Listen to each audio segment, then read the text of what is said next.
Hello students, welcome to Annapurna academy. So ఈ రోజు క్లాసులో మనం సూపర్లేటివ్స్ ఆఫ్ ఇండియా అనే టాపిక్ సెకండ్ క్లాస్ అనేది చెప్పుకోవడం అయితే జరుగుతుంది. సో మీకు ఇంతకు ముందే చెప్పాను, సూపర్లేటివ్స్ ఆఫ్ ఇండియా అనే టాపిక్ అనేది కాస్త పెద్దది. దీన్ని మీకు ఏంటంటే మీకు అర్థమయ్యే విధంగా, సో క్లాసెస్ అనేవి ఈజీగా వెళ్ళే విధంగా కొన్ని పార్ట్స్ గా దీన్ని డివైడ్ చేయడం జరుగుతుందని చెప్పాను కదా. సో అదే విధంగా సో ఈ రోజు సెకండ్ క్లాస్ లో సెకండ్ పార్ట్ అనేది మీకు చెప్పడం అయితే జరుగుతుంది. ఒకసారి మనం ఈ రోజు క్లాస్ చూసుకున్నట్లయితే longest, tallest, largest and smallest coasts, borders and states in India. భారతదేశంలో అత్యంత పొడవైన, ఎత్తైన, పెద్ద మరియు చిన్న తీరాలు, సరిహద్దులు మరియు రాష్ట్రాలు అనే టాపిక్ అయితే మనం చెప్పుకుందాం. అయితే ఇక్కడ తీరాలు అంటే మనకి కోస్టల్ లైన్స్ ఉంటాయి కదా, వాటి గురించి, అలాగే సరిహద్దులు మనకి రాష్ట్రాలకి సంబంధించిన, అలాగే మన రాష్ట్రాలు ఏ రాష్ట్రాలతో మనకి సో దేశాలు మనకి సరిహద్దులు పంచుకుంటాయి కదా, వాటి గురించి మనం నేర్చుకుంటాము. అలాగే మనకి స్టేట్స్, ఇక్కడ ఏవైతే స్టేట్స్ ఉన్నాయో వాటి గురించి కూడా మనకి చిన్నవి పెద్దవి ఎలా ఉంటాయి కదా, సో వాటి గురించి మనం నేర్చుకోవడం అయితే జరుగుతుంది. ఓకే, ఫస్ట్ క్వశ్చన్ ఒకసారి జాగ్రత్తగా చూడండి అమ్మా. Smallest state least urbanised in India అంటే భారతదేశంలో అత్యల్ప పట్టణీకరణ కలిగిన రాష్ట్రం ఏంటని చెప్పేసి మనకి ప్రశ్న అనేది అడుగుతున్నారు అనమాట. సో ఒకసారి జాగ్రత్తగా చూసుకున్నట్లయితే ప్రశ్న మనకి ఏంటి, smallest state least urbanised in India. ఓకేనా, సో భారతదేశంలో అత్యల్ప పట్టణీకరణ కలిగిన రాష్ట్రం ఏమిటి అని చెప్పేసి అడుగుతున్నారు అనమాట. ఒకసారి జాగ్రత్తగా చూడండి, ఆన్సర్ హిమాచల్ ప్రదేశ్. ఓకేనా, ఆన్సర్ ఏంటమ్మా, హిమాచల్ ప్రదేశ్. సో దీనికి ఎక్స్ప్లెనేషన్ ఒకసారి చూద్దాం. Himachal Pradesh is the least urbanised state in India. భారతదేశంలోనే సో లీస్ట్ అర్బనైజ్డ్ స్టేట్ అనేది ఏంటి, హిమాచల్ ప్రదేశ్ అనమాట. అంటే అత్యల్ప పట్టణీకరణ కలిగిన సో రాష్ట్రం ఏమిటి, హిమాచల్ ప్రదేశ్ అని చెప్పేసి మనకి ఆన్సర్ అనమాట. With only about 10 of it's population living in urban areas. అయితే ఇక్కడ మనకి కేవలం 10% పర్సన్స్ మాత్రమే, అంటే ఆ స్టేట్ లో నివసించే జనాభాతో పోల్చుకున్నట్లయితే ఇక్కడ అరౌండ్ 90% మెంబర్స్ అనే వాళ్ళు గ్రామీణ ప్రాంతంలో ఉంటారు. కేవలం 10% ఇక్కడ క్లియర్ గా ఇచ్చాడు కదా. సో ఈ పర్సెంటేజ్ ఆఫ్ పీపుల్స్ మాత్రం మనకి సో పట్టణాల్లో నివసిస్తున్నారు. అంటే అక్కడ మనకి పట్టణాలు అనేవి చాలా తక్కువగా ఉంటాయని అర్థం. If you are referring to the smallest Indian state by physic and land area that goes to Goa.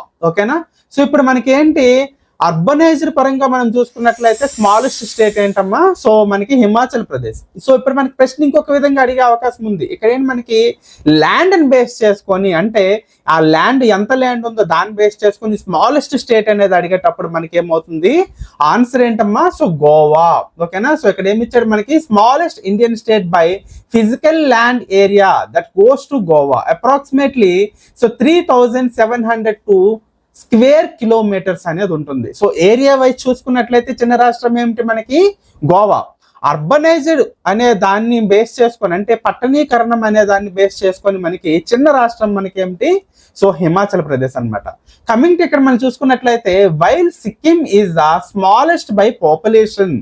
So Sikkim అనే రాష్ట్రం మనకి ఏంటమ్మా, సో పాపులేషన్ అంటే ఏంటి, సో జనాభా పరంగా అయితే మనకి చిన్న రాష్ట్రం ఏంటి, సిక్కిం అనమాట. ఇక్కడే మనకి సో 4 బిట్స్ అనే మనకి రావటం జరుగుతుందమ్మా. ఓకేనా, సో అర్బనైజ్డ్ బేస్ చేసుకొని స్మాలెస్ట్ స్టేట్ మనకి అడిగేటప్పుడు హిమాచల్ ప్రదేశ్ అని చెప్తా. అంటే సో పట్టణీకరణం అనే దాన్ని బేస్ చేసుకొని సో చిన్న రాష్ట్రం అని చెప్పి అడిగేటప్పుడు మనకి హిమాచల్ ప్రదేశ్ అవుతుంది. సో అక్కడ మనకి ఎంత జనాభా పట్టణాల్లో ఉంటారు, ఎంత పర్సెంటేజ్ ఉంటారు మనకు అనుకున్నట్లయితే 10.3% అనేది, 10.03% మెంబర్స్ అనేవాళ్ళు సో పట్టణాల్లో మనకి నివసిస్తారని చెప్పేసి మనకు ఉంది. సో ఇక్కడ మనకి నెక్స్ట్ బిట్ అనేది ఫర్దర్ గా దీని గురించి కూడా నేను ఎక్స్ప్లెయిన్ చేస్తాను, వేరేగా బిట్ మనకు వస్తుంది, ఏ విధంగా వస్తుంది అనేది. సో ఏమన్నాడు మనకి, smallest Indian state by physical land area that goes to Goa అని చెప్పి ఇచ్చారు అనమాట. అంటే మనకి ఏరియాని బేస్ చేసుకొని, ల్యాండ్ బేస్ చేసుకొని సో చిన్న రాష్ట్రం ఏంటి, గోవా. సో ఇప్పుడు థర్డ్ క్వశ్చన్ మనం చూసుకున్నట్లయితే ఇక్కడ మనకి 5 బిట్స్ అనేవి వచ్చేసాయి ఆల్మోస్ట్. సో మనకి ఏదైతే స్మాలెస్ట్ స్టేట్ ఉందో దాని గురించి థర్డ్ బిట్ మనం చూసుకున్నట్లయితే పాపులేషన్ బేస్ చేసుకొని, అంటే జనాభాని బేస్ చేసుకొని, అంటే ఏ రాష్ట్రంలో మనకి అతి తక్కువ జనాభా ఉంటారని చెప్పేసి మనకు అడిగినట్లయితే, జనాభా పరంగా చూసుకున్నట్లయితే ఏ రాష్ట్రం మనకి చిన్న రాష్ట్రం అని చెప్పి అడిగినట్లయితే అప్పుడు మనకి ఆన్సర్ ఏమవుతుంది, సిక్కిం అనేది మనకి ఆన్సర్ అనేది అవుతుంది. సో క్లియర్ గా మీకు అర్థమైంది కదమ్మా. సో అతి చిన్నది అనే దగ్గర మనకి ఈ 3 types of bits, at that same time వాటి యొక్క ఏరియా కానీ సో పాపులేషన్ పర్సెంటేజ్ అడిగినప్పుడు కానీ, సో ఇవి మనకి టోటల్ ఒక 5 బిట్స్ ఈ ఒక్క ప్రశ్న దగ్గర మనకి కంప్లీట్ గా మనకి క్లోజ్ అయిపోయింది. ఓకేనా, smallest state sex ratio in India. ఓకేనా. సో ఇక్కడ ఏమి ఇచ్చారు మనకి, సెక్స్ రేషియో అంటే ఏంటి మనకి, సో మనకి మెయిల్ ఫిమేల్ ఉంటారమ్మా, జాగ్రత్తగా వినండి మీకు అర్థమవుతుంది అసలు సెక్స్ రేషియో అంటే ఏంటి సార్ అని చెప్పేసి మళ్ళీ పిల్లలు డౌట్ అడుగుతారు. కాబట్టి అసలు సెక్స్ రేషియో అంటే ఏమిటి అనేది క్లియర్ గా మీకు ఎక్స్ప్లెయిన్ చేస్తాను. సో మనం జాగ్రత్తగా చూసుకున్నట్లయితే సార్ మనకి ఇక్కడ మెయిల్ ఫిమేల్ అనేవాళ్ళు సో మనకి ఉండటం అయితే జరుగుతుంది సార్. మళ్ళీ అదర్స్ అనేసి అంటే అదర్స్ ఇక్కడ మనకి కాలిక్యులేషన్ అనేది కాదమ్మా, మెయిల్ ఫిమేల్ అనే దాన్ని మనం కాలిక్యులేషన్ గా తీసుకుంటాం. ఈ రెండింటి మధ్య ఉండే రేషియో అనే మనకి సెక్స్ రేషియో అనేసి అంటారు. ఓకేనా. మన భారతదేశంలో ఉన్న మగవాళ్ళు ఆడవాళ్ళు ఎంతమంది ఉన్నారు అనే దాన్ని బేస్ చేసుకొని మన భారతదేశం యొక్క సెక్స్ రేషియో అని చెప్పేసి ఇంత అని చెప్తారు. అదే విధంగా ఇక్కడ మనకి ఏంటంటే smallest state sex ratio in India అంటే సెక్స్ రేషియో అనేది తక్కువగా ఉన్న స్టేట్ ఏమిటి అని చెప్పేసి మనకి అడుగుతున్నారు. సో ఆన్సర్ ఏంటి, హర్యానా. ఓకేనా. సో ఆన్సర్ ఏంటమ్మా, Haryana. Haryana holds the lowest sex ratio among all Indian states. ఓకేనా. హర్యానా అనేది భారతదేశంలో అన్ని స్టేట్స్ కన్నా తక్కువ సెక్స్ రేషియోని కలిగి ఉందని చెప్పేసి చెప్తున్నారు. విత్ 879 ఫిమేల్స్ పర్ 1000 అంటే ప్రతి 1000 మంది సో మగవాళ్ళకి ఎంతమంది అమ్మాయిలు ఉన్నారమ్మా, సో 879 పీపుల్స్ అనేవాళ్ళు సో లేడీస్ అనేవాళ్ళు ఉండటం జరిగింది. సో ఇదేంటి మనకి అకార్డింగ్ టు ద 2011 సెన్సెస్ 2011 జనాభా లెక్కల ప్రకారం ఇక్కడ మనకి సో చెప్తున్నారనమాట. ఎక్కడ మనకి ప్రతి 1000 మంది మగవాళ్ళకి సో 879 మంది మనకి ఉండటం అయితే జరిగింది. ఒకసారి జాగ్రత్తగా చూసుకున్నట్లయితే ఇక్కడ మళ్ళీ కంటిన్యూషన్ మనకి ఇచ్చారు చూడండి. Kerala has the highest sex ratio with 1084 females per 1000 males అంటే కేరళలో మనకి సో ఎక్కువగా సెక్స్ రేషియో ఉంది. ఇక్కడ మనకి 2 బిట్స్ మనకు వచ్చాయి. ఓకేనా. సో జాగ్రత్తగా చూసుకున్నట్లయితే lowest sex ratio state in India అని చెప్పేటప్పుడు మనం ఏం చెప్తాం, హర్యానా అనేది చెప్పడం జరుగుతుంది.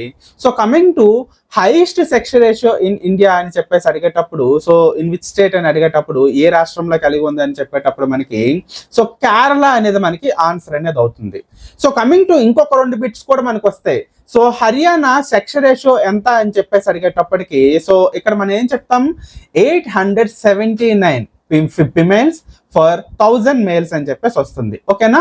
అదే మనకి హైయెస్ట్ సెక్స్ రేషియో కలిగిన కేరళలో మనకి సో సెక్స్ రేషియో ఎంత అని చెప్పేసి అడిగేటప్పుడు మనకి 1084 ఫిమేల్స్ పర్ 1000 మేల్స్ అని చెప్పేసి వస్తుంది అనమాట ఆన్సర్ అనేది. సో టోటల్ ఇక్కడ మనకి ఏంటి, సో 4 బిట్స్ అనేవి మీకు సో కవర్ అవడం అయితే జరుగుతుంది. సో సెక్స్ రేషియో అంటే ఏమిటి కూడా మీకు క్లియర్ గా అర్థమైంది కదమ్మా. సో ఇంకేమైనా డౌట్స్ ఉన్నట్లయితే సో మెసేజ్ బాక్స్ లో మెసేజ్ చేయండి, మీకు క్లియర్ గా అర్థమయ్యే విధంగా నేను చెప్తా. ఓకేనా. So okay students, next question ఒకసారి జాగ్రత్తగా చూడండి. Smallest state population in India. భారత